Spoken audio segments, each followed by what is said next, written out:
Bien, donc bonjour à tous et à toutes. Donc on se retrouve aujourd'hui pour une nouvelle chronique littéraire consacrée à un recueil de nouvelles, Je suis la reine d'Anna Starobiniec, publié en 2013 aux éditions Mirobol et en 2015 aux éditions Gallimard. Il s'agit évidemment des éditions françaises puisque l'auteur, et vous l'avez peut-être compris à son nom, est russe, et donc l'ouvrage a été publié pour la première fois en Russie en 2005.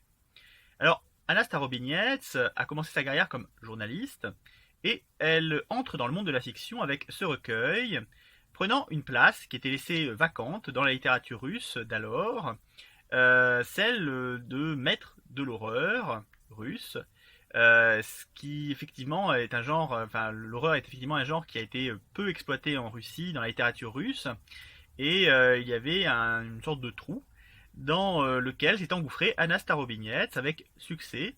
Elle a assez rapidement été surnommée la Stephen King russe. Ses œuvres ont rencontré leur public et certaines ont même vu leurs droits achetés pour le cinéma, et notamment par Fyodor Bondarchuk, le Michael Bay russe, faiseur de blockbusters. Et c'est notamment le cas de Je suis la reine, dont il sera question aujourd'hui, dont les droits ont été achetés par ce réalisateur.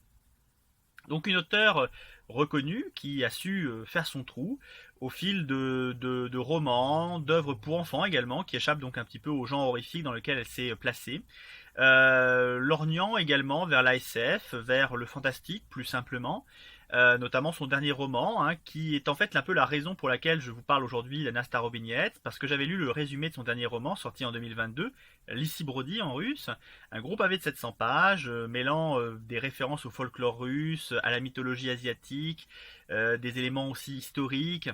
C'était un grand roman choral assez décoiffant a priori, d'après le résumé, avec des renards-garous si j'ai bien compris. Donc ça a donné vraiment envie de le découvrir pour vous en faire une chronique. Malheureusement, il n'existe pas en français. Et par la même occasion, j'ai cherché si d'autres livres d'Anna Starobiniec existaient en français. Et a priori, il n'y a que ce recueil. Donc, eh bien, on va tristement se rabattre sur lui. Mais peut-être que les choses vont changer parce que l'auteur a quitté la Russie dans le cadre de la guerre en Ukraine, s'est exilé. Et donc peut-être que ses œuvres vont finir par être traduites, maintenant qu'elle séjourne à l'étranger. On verra bien. Donc voilà pour la petite présentation d'Anna Starobiniec, de son parcours, qui était nécessaire, je pense, puisque les auteurs russes contemporains sont assez peu connus, et pourtant il s'est passé des choses depuis Dostoïevski et Tolstoï.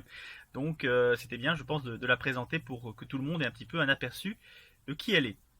Voilà, et donc elle publie ce recueil en 2005, un recueil qui comprend 6 nouvelles, qui ont peut-être d'ailleurs été publiées avant dans d'autres revues, je ne sais pas. Peut-être que c'est un recueil qui a été fabriqué enfin, qui a été fabriqué à partir d'éléments éparses et non pas fabriqué comme une pièce unique. En tout cas, ce qui me fait dire ça, c'est que les nouvelles n'ont pas forcément de lien dans le genre qu'elles abordent. Il y a des nouvelles plutôt fantastiques, d'autres SF, d'autres plutôt horreur, d'autres qui croisent effectivement ces différents éléments.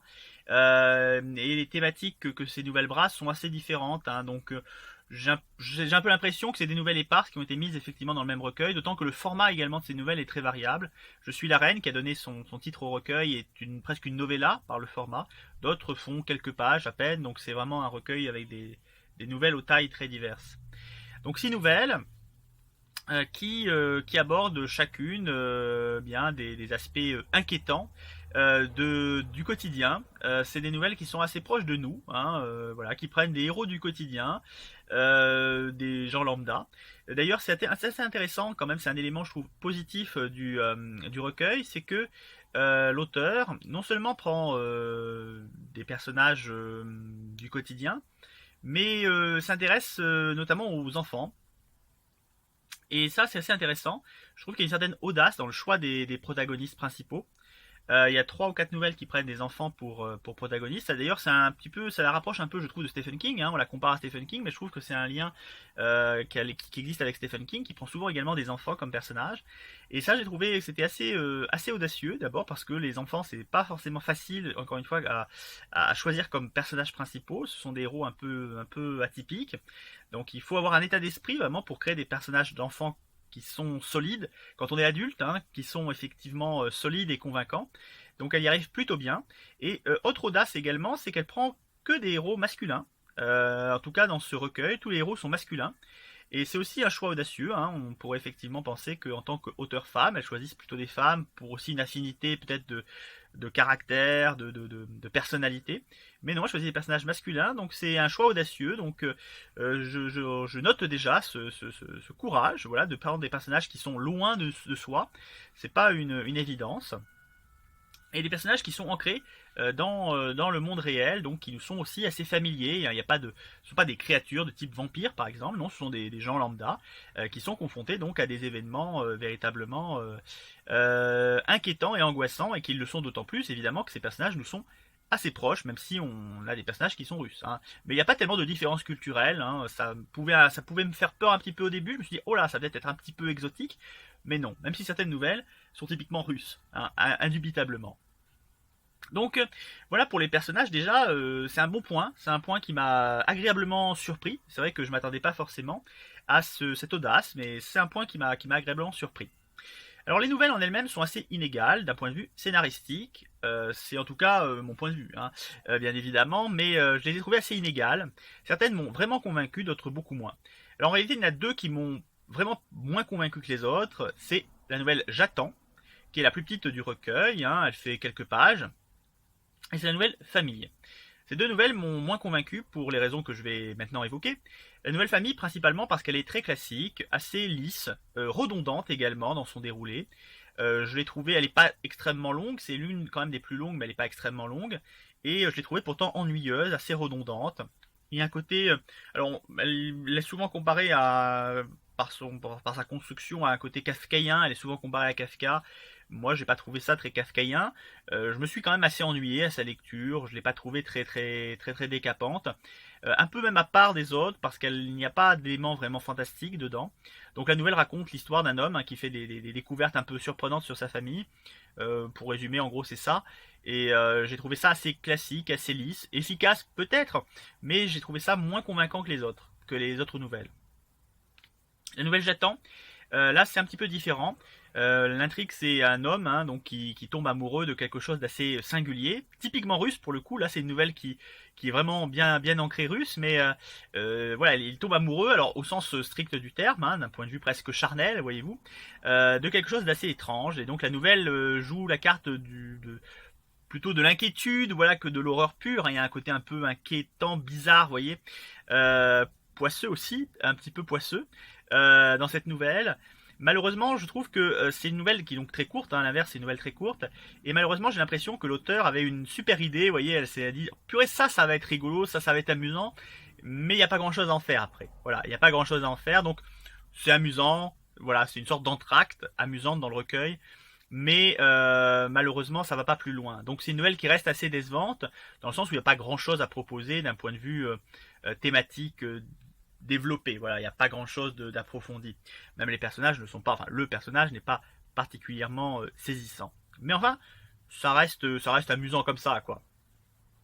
Et donc ça, c'est les deux nouvelles qui m'ont moins convaincu. Les autres sont, je trouve, bien meilleures. Notamment L'Agent, qui est une nouvelle qui m'a beaucoup plu par toute la dimension humoristique de sa première partie.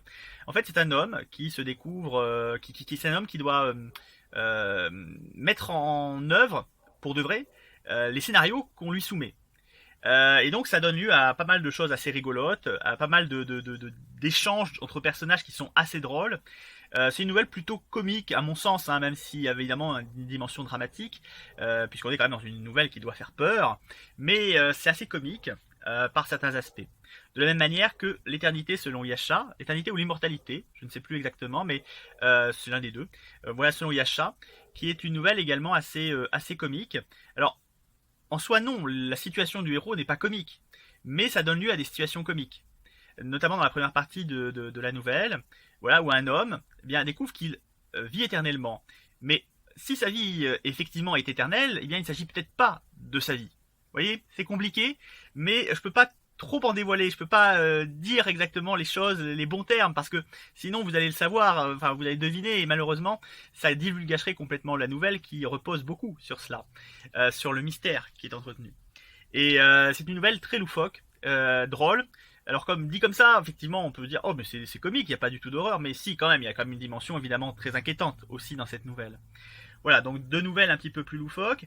Je suis la reine, pour le coup, est une nouvelle vraiment horrifique, avec une fin assez gore même. Donc une nouvelle qui baigne vraiment dans l'horreur, qui peut rappeler pour le coup vraiment Stephen King également, où il est question de la possession d'un corps par quelque chose que je ne divulgacherai évidemment pas là encore. Mais le titre peut-être peut y faire penser, peut faire penser à ce dont il est question. Donc voilà une nouvelle vraiment plus horreur, plus saisissante.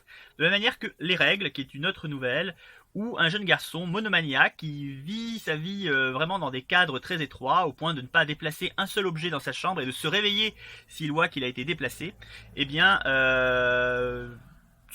les envoie balader. Voilà, envoie balader toutes les règles qui régissent sa vie du jour au lendemain et va en subir les conséquences. Voilà. Là, on est dans une nouvelle qui est là aussi beaucoup plus inquiétante, mais pas forcément fantastique. Hein. Voilà, mais c'est une nouvelle qui est beaucoup plus angoissante, beaucoup plus inquiétante. Alors, ce recueil de nouvelles donc propose, donc vous l'avez vu, des scénarios assez différents. Et pour moi, c'est un recueil qui m'a globalement quand même très convaincu. Enfin, vraiment convaincu, voilà. Même s'il y a des petits bas, avec, comme je le disais, deux nouvelles qui sont clairement en dessous, même s'il y a des petits bas, l'ensemble est quand même très convaincant, notamment par toute la tonalité du livre. Alors, je parlais des personnages au début qui sont vraiment pas mal, mais il y a aussi une vraie tonalité globale. C'est vrai que le recueil de nouvelles n'est pas, les nouvelles ne sont pas vraiment fédérées entre elles par les thématiques ou par la taille, le format. Elles ne sont pas vraiment fédérées. Mais il y a quand même un ton général qui les traverse, qui d'une part permet de déterminer que l'auteur a une vraie patte littéraire, a un vrai style à elle, et ça c'est déjà très bien, mais qui en plus va vraiment donner un liant, voilà, quelque chose qui va lier tout cela. Et ce ton, c'est ce mélange à la fois d'une littérature très inquiétante, très lourde parfois dans les thématiques, dans les descriptions qui peuvent être assez pesantes, assez poisseuses, assez glauques, et une tonalité un peu humoristique globale qui baigne le recueil. Il y a toujours une dimension un peu humoristique, un peu ironique, caustique qui vient s'introduire. Vous voyez, c'est comme si l'auteur écrivait tout en ayant un rire machiavélique continu, vous voyez, et qu'on ressent ce rire machiavélique à travers les mots. Et donc, c'est presque plus angoissant d'ailleurs que rassurant par certains aspects. Ça dépend de l'état d'esprit du lecteur, mais pour moi, il y a vraiment ce côté ricanement machiavélique. Elle prend plaisir, visiblement, évidemment, à décrire tout cela, et on sent son plaisir machiavélique, vous voyez, dans sa plume. Et ça, je trouve que c'est à la fois c'est très plaisant, c'est divertissant. Ça permet vraiment de passer un bon moment aussi en lisant le livre, et je trouve que c'est très plaisant. Ça désamorce rien, c'est-à-dire qu'elle ne désamorce pas ses effets horrifiques par cet aspect-là. Hein. C'est pas, voilà, c'est pas une auteure qui va gâcher ses effets horrifiques en mettant une blague. Non, c'est pas le cas. Il n'y a pas de blague au sens strict du terme. Mais il y a toujours une tonalité caustique qui vient soit, ça dépendra de l'état d'esprit du lecteur, soit surenchérir les effets horrifiques, les effets glauques, le côté glauque, comme lorsqu'on met une musique joyeuse sur une scène glauque, vous savez, il y a un côté finalement presque démultiplicateur de l'effet. Mais ça peut aussi donner un côté plus léger, plus fun à une scène, voilà. Et ça dépend de l'état d'esprit du spectateur et du lecteur, hein, vraiment. Ça va vraiment dépendre de vous. Mais pour moi, j'ai trouvé ça très plaisant parce que ça donne une vraie tonalité originale au livre. C'est pas uniquement du premier degré avec des gros sabots bien gore, bien glauques, vous voyez. Non, non, il y a vraiment ce petit rire machiavélique où on sent que l'auteur est un peu complice aussi du lecteur, vous voyez. On sent qu'elle est un peu là quand même. C'est pas plus mal, je trouve. Parfois c'est gênant, mais là je n'ai pas trouvé ça particulièrement gênant. Je trouvais que c'était un vrai apport, une vraie plus-value dans le recueil. Donc il y a un style, il y a une vraie tonalité, il y a une plume qui est plutôt agréable avec aussi des figures de style originales. Là aussi c'est vraiment plaisant parce qu'on a affaire à une auteure qui était journaliste avant et souvent quand on a affaire à des auteurs journalistes, on a affaire à des formules toutes prêtes, vous savez, des trucs un petit peu clichetonesques, des lieux communs de la littérature, hein, les papillons dans le ventre, ce genre de banalité. Là non, on est vraiment sur quelque chose avec des figures de style originales. À un moment donné justement il y a des personnages qui se sentent un peu nauséeux et puis pour décrire cet état elle parle d'escargots vivants qui serait dans son estomac et qui serait en train de se balader dans son estomac. Vous voyez, quelque chose d'assez cocasse comme ça, une figure de style originale, dont on voit un petit peu ce qu'elle veut dire, mais qui a vraiment une singularité que d'autres auteurs n'ont pas utilisée. Vous voyez, c'est vraiment une figure de style qu'elle impose d'elle-même. Alors parfois ça peut paraître ridicule, des figures de style comme ça que des auteurs imposent dans leur littérature, mais j'ai trouvé que là elle était plutôt convaincante dans l'ensemble, plutôt amusante, toujours encore une fois avec cette double ambiguïté. Elles sont assez glauques, ces histoires d'escargots dans l'estomac c'est plutôt glauque, hein, escargots vivants qui se baladent dans l'estomac, c'est quelque chose de glauque, et en même temps ça peut prêter à rire aussi, à sourire, voyez. Et tout le recueil est plein de moments comme ça. Et d'ailleurs, il y a plein de moments un peu ironiques, assez drôles. À un moment donné, dans la nouvelle de l'éternité selon Yasha, il y a donc le héros, il est dans son état second, hein, dans cet état un peu particulier dont je ne parlerai pas, mais il est dans cet état vraiment singulier. Et sa femme, voilà, il se plaint à sa femme d'être comme cela. Et sa femme lui répond, bah écoute, ça te vaudra peut-être un congé maladie. Et bien sûr, dit comme ça n'a pas beaucoup voilà, c'est pas particulièrement rigolo, mais quand on sait l'état du protagoniste, c'est vraiment rigolo. Voilà, ça prête vraiment à rire pour le coup. Et vraiment, c'est amusant. À un moment donné, il veut coucher avec sa femme également, et là, elle lui dit, mais non, c'est pas possible à cause de ton état. Et là, encore une fois, quand on connaît l'état du personnage, effectivement, eh bien, ça prête à rire. Donc, il y a plein de moments comme ça qui sont aussi drôles. Et donc, même si c'est un roman enfin, un recueil de nouvelles qui peut parfois vraiment être glauque et sombre, notamment dans Je suis la reine, qui est vraiment la nouvelle la plus sombre à mon sens, eh bien, il y a plein de moments qui sont aussi rigolos et légers, et finalement, qui relèvent presque de la comédie horrifique. Donc, il faut pas avoir trop peur, voilà, de plonger dans quelque chose de vraiment malsain. C'est pas du tout malsain. Enfin, il y a des moments un petit peu plus malsains, mais c'est pas vraiment malsain. Ça reste quand même globalement bon enfant. Voilà, c'est de l'horreur plutôt bon enfant. Alors après, moi j'ai l'habitude aussi de lire, de regarder beaucoup de films d'horreur, donc peut-être que c'est aussi, je suis un peu voilà habitué. Peut-être que quelqu'un qui n'est pas habitué prendra cela différemment. Voilà. Donc en tout cas, moi c'est un recueil que je vous recommande parce qu'il est vraiment intéressant et puis ça permet de découvrir une auteure russe contemporaine. C'est pas si fréquent que cela. Donc j'invite à le découvrir, c'est pas très long, ça se lit assez bien puisque c'est des nouvelles, on peut en lire une par jour et puis on avance. Et puis ça s'adresse quand même à un public assez large, hein, vraiment, il n'y a pas besoin d'être un spécialiste du genre horrifique pour le digérer. Voilà, et ça ressemble pas à des escargots dans l'estomac. Donc non, c'est vraiment un bon petit recueil sympa. Donc j'invite tout un chacun à le découvrir. Et bien sûr, vous pouvez retrouver le lien si vous voulez l'acquérir dans la description de ma vidéo. Et je vais vous laisser là, hein, en espérant vous retrouver pour une prochaine chronique littéraire et vous faire découvrir un nouvel auteur et un nouvel ouvrage. Voilà. À bientôt!